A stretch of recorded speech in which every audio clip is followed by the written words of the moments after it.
Je sais que c'est toujours l'heure pour un story time.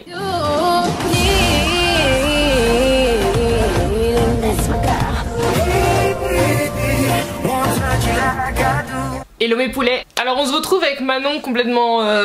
Vous voyez là, il y a du soin de la peau, il y a du soin des cheveux parce qu'en fait je suis déjà en pyjama, j'ai mon bain d'huile sur le crâne. Vous savez ici je suis nature peinture comme on dit. Donc j'allais pas commencer à me poser, mettre mon fond de teint, me coiffer et tout le reste. Non, j'avais envie de faire mon story time donc je vais le faire comme ça. Parce qu'il y en a pas mal qui me demandaient ouais mais Manon c'est quand les retours des story time. Et j'en ai plusieurs hein. Franchement, vu le nombre de bails qui me sont arrivés, j'ai énormément de story time. Mais vraiment énormément. Celui d'aujourd'hui, je vous mets un disclaimer dès maintenant mes poulets, parce que je vais parler entre autres d'agression sexuelle. S'il y en a pour qui ça les trigger de ouf, c'est un sujet très sensible, même s'il y aura pas de détails, hein, il y aura pas... voilà. C'est juste que je vais dire les mots agression sexuelle, viol et tout le reste, donc si ça vous met mal à l'aise, n'hésitez pas à partir, ça ne me choquera pas, ça ne me fera pas de peine, c'est normal, prenez d'abord soin de vous. Mais sinon déjà j'espère que vous allez bien. Moi franchement je suis fatiguée ce temps-ci, je sais même pas si j'ai déjà dit en vidéo mais il y a une fuite d'eau chez moi. Genre partout, c'est à cause d'un truc chez mes voisins qui fuit, et donc c'est partout, c'est dans la chambre, c'est dans le dressing, c'est dans les toilettes, dans la chambre de mon petit frère, c'est dans la cuisine, c'est dans le salon, c'est partout. Donc je pète un peu les plombs, en plus là j'ai mes règles, je suis à bout les gars. Je vais vous le dire, je suis à bout. Mais donc je me suis dit on va se poser, on prend soin de soi, on va se faire un petit story time. Et s'il y en a qui veulent savoir d'où vient mon bonnet en satin, je vais vous mettre le lien en barre d'infos. C'est une marque trop cool d'une fille trop cool. C'est français, c'est made in France, c'est made in très bien, et en plus des soins des cheveux et tout. Je suis pas en partenariat pour vous parler de ça. C'est juste que je sais qu'on va me le demander parce qu'on me demande souvent les trucs comme ça. Donc ce story time, je sais même pas encore quel titre je vais choisir, donc je sais pas s'il est flou ou s'il est précis. Ça m'est arrivé lorsque j'étais en classe de seconde. Et si vous vous souvenez bien, Manon quand elle était en classe de seconde, vu que comme je vous ai déjà dit, j'avais un an d'avance, donc j'avais l'âge d'une troisième. Donc j'avais, je crois c'est quel âge, 14 ans, un truc comme ça. Et ce jour-là, ce qui s'est passé, c'est qu'on était invités à une grosse soirée, comme il y en avait très souvent, hein, parce qu'en plus, vu mon lycée, il y avait des soirées H24, laisse tomber, c'était un truc de malade. Et puis vu que c'est des gens qui ont de la thune, c'est dans des grosses baraques souvent, puis il y a l'alcool qui coule à flot, puis il y avait de la drogue, laisse tomber. Avant d'avoir 18 ans, j'ai vu des gens sniffer dans ma vie, enfin voilà. Ce qui fait que ce soir-là, donc on était pimpés, et j'avais rejoint donc deux potes devant la rue de la personne qui faisait la fête, qui était en fait le mec d'une de mes potes proches que je connaissais bien lui aussi. Donc on était contents, grosse soirée et tout, ça boit. En plus bon, moi j'avais une bonne descente, je bois beaucoup moins maintenant.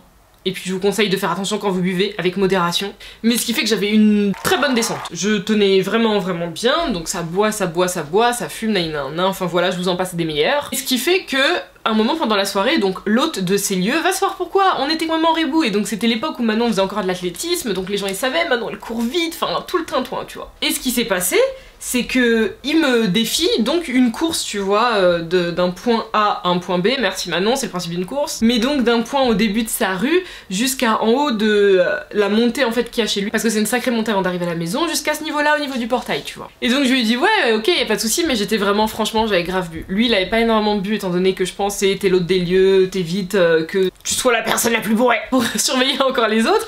Et donc ce qui se passe c'est que moi j'avais quand même accepté parce que je suis complètement conne et que j'avais bu, tout simplement. Et il m'avait dit, parce que c'est lui qui avait choisi, celui qui perd, il passe tout le reste de la soirée en sous-vêtements. Et donc bon, tu sais, t'as un âge où en plus il y a tous nos potes qui sont là, on s'en bat les couilles, t'étais là en mode ouais écoute, ok. Entre temps, que je contextualise parce que justement c'est hyper important, c'est même clé, il y a 3 mecs qui sont arrivés. Ces 3 mecs là, c'est des gars qui étaient entre autres dans la même école primaire que moi, mais beaucoup plus grands que moi. C'est des mecs qui ont genre 5 ou 6 ans de plus que moi, mais ce qui fait que tu sais quand tu es par exemple en seconde et quelqu'un a 50 plus que toi, t'as l'impression que la personne a 45 ans, qu'elle a vu toute la vie et que c'est un goal, tu vois.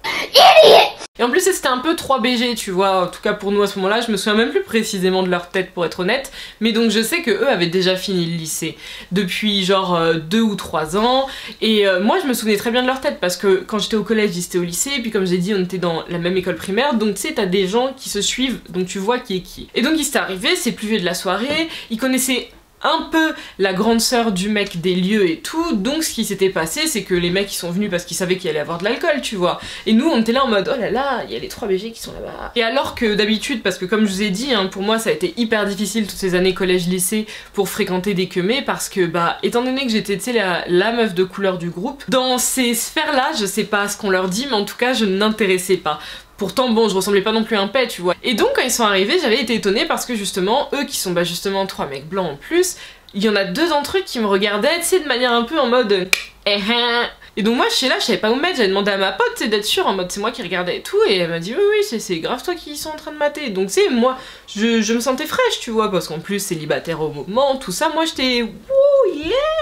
Et donc ce qui fait la soirée continue, tu sais on leur a dit bonsoir entre temps histoire de faire genre les meufs, on sait qui ils sont tu vois. Et arrive la fameuse course, donc avec l'hôte des lieux, on se met en position et vraiment mon seul souvenir c'est que j'étais éméchée, j'avais vraiment trop bu, c'est-à-dire que le temps de me mettre vraiment bien pour aller courir, d'enlever les chaussures et tout, j'étais là en mode wow tu vois. Et ça c'est tout bête, mais déjà je me dis pourquoi mes potes m'ont pas empêché, gros tu voyais mon état, tu sais très bien j'allais pas pouvoir courir, ça allait pas le faire tu vois. Puis même l'hôte des lieux je me dis gros enfin t'es en couple avec ma pote, le principe du pari c'est quelqu'un passe la soirée en sous-vêtements, enfin bref dans tous les cas c'était chelou. Mais ce qui se passe donc c'est que bon on a couru, moi j'ai tenté tant bien que mal et malgré tout l'alcool je suis vraiment arrivée genre à ça derrière lui, parce qu'en plus je me souviens très bien et les autres me l'ont dit, il avait triché à un moment dans la course, ce qui fait qu'il a gagné, j'ai perdu, bonne perdante, y a pas de problème, on a dit le pari est le pari, j'enlève mon haut, j'enlève mon bas. Donc la soirée avance, mais au bout de peut-être, je sais pas, 20 minutes, j'ai dit à mon pote, ouais gros, tu sais quoi, par contre je vais remettre mes vêtements parce que flemme de me bader en sous-vêtements. Lui, tu sais, c'est un mec, c'est pas vu de la même manière.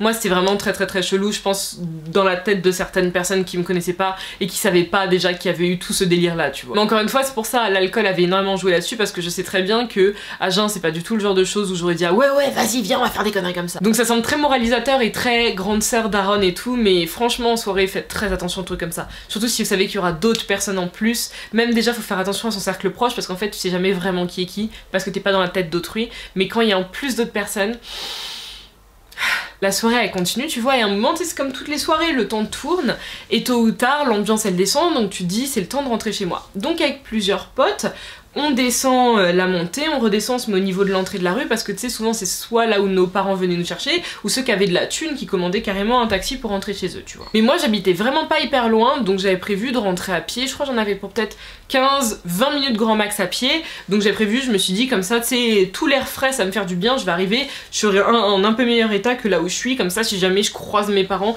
que je fais du bruit en réveillant quelqu'un tu vois, c'est toujours mieux d'être dans un état acceptable que tu sais la personne qui arrive comme ça chez elle. Bonsoir maman. Et donc quand on était en bas, il y a les trois mecs, donc les 3 BG, hein, qui étaient là eux aussi en bas et qui nous proposent à une de mes potes et moi de les suivre pour se faire un after et tout. Moi en plus les 3 BG qui sont adultes, qui sont majeurs, je sais pas quoi, qui nous proposent ça.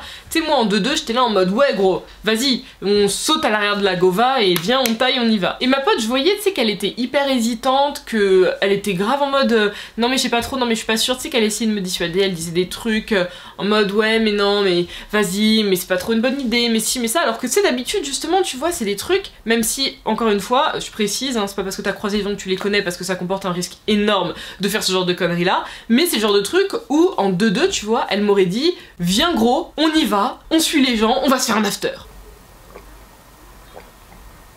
Don't be a thirsty bitch. Et donc ce qui fait que moi je trouvais ça un peu chelou tu vois, mais encore une fois j'avais encore pas mal d'alcool dans le système, donc tu sais, tu résistes pas trop. Donc je lui dis ok pas de soucis parce qu'en plus on habitait pas loin, donc elle et moi on rentrait à pied, je me dis comme ça moi c'est cool, c'est quoi on rentre toutes les deux.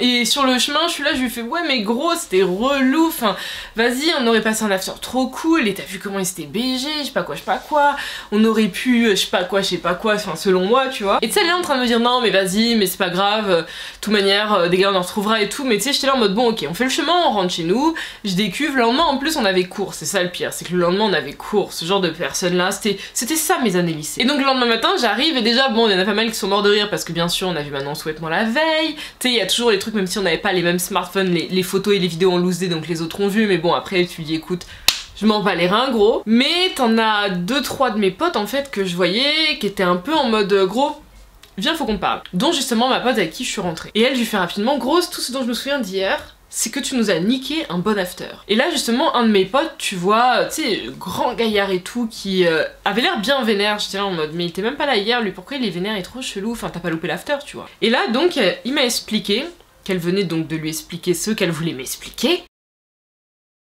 Et en gros la raison pour laquelle elle avait stoppé, elle avait tenté de couper court mais sans dire les choses quand on était sur place parce qu'elle savait pas comment ça pouvait tourner, c'est qu'en fait genre 30 minutes plus tôt, quand l'ambiance était en train de commencer à descendre et qu'on sentait que les gens allaient partir et tout, elle était passée devant une pièce parce que tu sais les soirées comme ça les gens ils sont dans les chambres, dans les pièces, dans les cuisines et tous les trucs posés en train de discuter, et elle était passée devant une des pièces justement où t'avais les 3 mecs qui étaient là. les 3 BG. Et que donc il y a 2 d'entre eux, les 2 qui justement me ziotaient, qui étaient en train de dire « Ouais non, venez, on lui propose, on va en after, je sais pas quoi, j'ai des pilules avec moi. » Et donc là, quand elle me dit ça, déjà j'étais en mode « Hein, comment ça des pilules genre de l'ecstasy pour qu'on s'amuse ?» Et là elle me fait « Attends, je te dis la suite. » Et donc les mecs étaient là en gros « Ouais, donc j'ai des pilules avec moi, comme ça, on lui fait prendre 2-3 trucs avant, histoire qu'on la mette bien, et après nous on passe une bonne soirée. »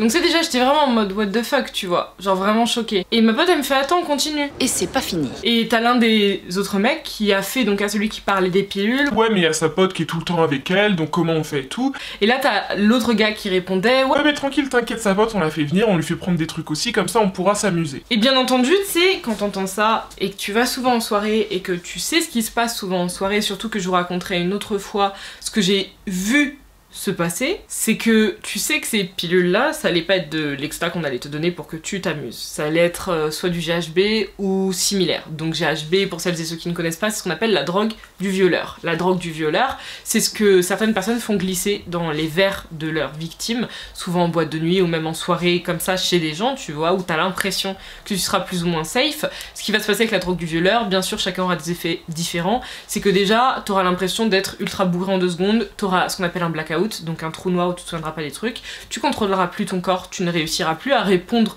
de toi-même en fait, ce qui fait que c'est comme si t'étais bourré puissance 1000, donc tu peux plus te gérer, ce qui fait que la personne en face fait ce qu'elle veut de toi. Derrière, souvent, pour mieux reconnaître ce qui se passe quand une personne a pris la drogue du violeur, c'est que donc bien sûr il y a le blackout comme je vous disais, il y a aussi des personnes qui ont des problèmes à bien respirer, genre des allaitements, des trucs comme ça, qui vont vraiment plus bien, c'est-à-dire que leurs pensées sont hyper chamboulées, enfin pas mal de trucs dont je vous parlerai dans une autre vidéo justement sur un autre story time où j'avais été choquée à mort. Et je crois que ça s'était passé la même année. Et donc ce qui fait, tu vois, que quand elle m'a dit ça, ça m'a fait redescendre mais de 45 étages, tu vois, parce que moi, j'avais passé une bonne soirée et mon seul souvenir, c'est ma pote qui m'avait niqué la possibilité de galoche un BG, tu vois. Moi, c'était le seul truc que j'avais en tête. Et le lendemain, t'arrives en cours pour apprendre en fait que ta pote, tout ce qu'elle a fait, c'est te sauver d'une possibilité de te faire violer ce soir-là par une ou plusieurs personnes. Et là, tout de suite, la douche, elle est pas froide, elle est glaciale. Et c'est pour ça qu'à partir de là, même s'il est sûr, tu vois, que je continue à boire en soirée, j'ai jamais autant bu que les fois d'avant. Plus jamais autant, parce qu'en fait, j'avais peur de perdre, vous savez, ce discernement qu'on est censé avoir quand tu bois pas trop, quand t'as bu peut-être 2 ou 3 cocktails, enfin indépendamment encore une fois de votre seuil d'acceptabilité d'alcool dans votre corps. Et j'étais là en train de me dire, mes frères, enfin j'étais foutue. J'allais faire partie de ces nombreuses victimes, de ces nombreuses personnes à qui c'est arrivé. Parce que ce soir-là, j'avais trop bu, parce que si, parce que ça, tu vois. Donc parce que moi, j'avais décidé de bien m'amuser ce soir, on allait prendre avantage sur moi, on allait me faire rejoindre le camp de toutes les victimes d'agressions sexuelles. Et ça c'est un truc, j'ai mis énormément de temps, mes poulets, énormément de temps à accepter et à vraiment digérer l'info. J'ai dû mettre facilement 3-4 ans avant de vraiment accepter que ça a failli m'arriver à très peu de choses près. Et c'est le cas de beaucoup de personnes, hein. Il y en a plein, ça se trouve, vous qui regardez, vous n'êtes pas au courant qu'un ou une de vos potes, ou même un inconnu, vous a sauvé un soir d'un truc qui allait peut-être vous arriver. Moi je sais que ça m'est déjà arrivé une fois dans le métro quand je voyais un groupe de mecs qui fixent un peu trop une meuf qui avait un peu trop bu en fin de soirée, tu sais, vous savez, les derniers métros, et de faire genre c'est une meuf que je connais et que ça fait longtemps qu'on s'est pas vu, je sais pas quoi, pour qu'en fait on soit à plusieurs. Et le fait que juste elle soit pas seule, déjà ça a changé un peu parce qu'en plus moi je suis sobre et tout ça, tu vois. Donc tu sais jamais qui a pu te sauver en fait d'une situation. Et moi en plus, bah même si mes potes me l'ont dit, j'ai mis du temps à process parce que à ce moment-là j'étais là en mode ah chaud, j'ai répondu juste ça vraiment. Ah chaud, et ma journée elle avait continué. Et c'est vraiment genre quelques années plus tard, des fois tu sais t'as des flashs qui te reviennent, tu vois, de trucs qui s'est passé, et où j'ai compris que en fait le lendemain ça se trouve j'étais au commissariat pour porter plainte pour viol, tu vois. Et j'étais... C'est ouf hein, parce qu'encore une fois comme je vous ai dit, ces 3 mecs là, ils sont depuis mon école primaire, c'est-à-dire qu'on se voit, on se connaît. On connaît les noms des gens parce que vous savez très bien, je vous l'ai dit, même à l'école primaire, j'étais dans une école privée catholique où on était genre la seule famille de couleur et tout, même si, non, il y avait un autre enfant de couleur, Gilles, je me rappelle de Gilles. Mais donc on était la famille, enfin les Delcourt, tu sais, les 4 enfants qui débarquent et qui sont de couleur, tu les repères dans ce genre d'école. Mais donc ce qui fait qu'on suivait, et puis après le même collège, le même lycée, donc ils savent qui t'es. Donc c'est-à-dire que les gens savent qui t'es. Ils savent tous ces trucs là, et t'arrives à être autant détraqué. Déjà être un détraqué de base, c'est être un détraqué. Mais en plus, quand t'as ça en plus, je me dis mais c'est pas... Enfin t'as pas d'âme, tu vois. En plus, vous alliez faire ça en équipe à 3.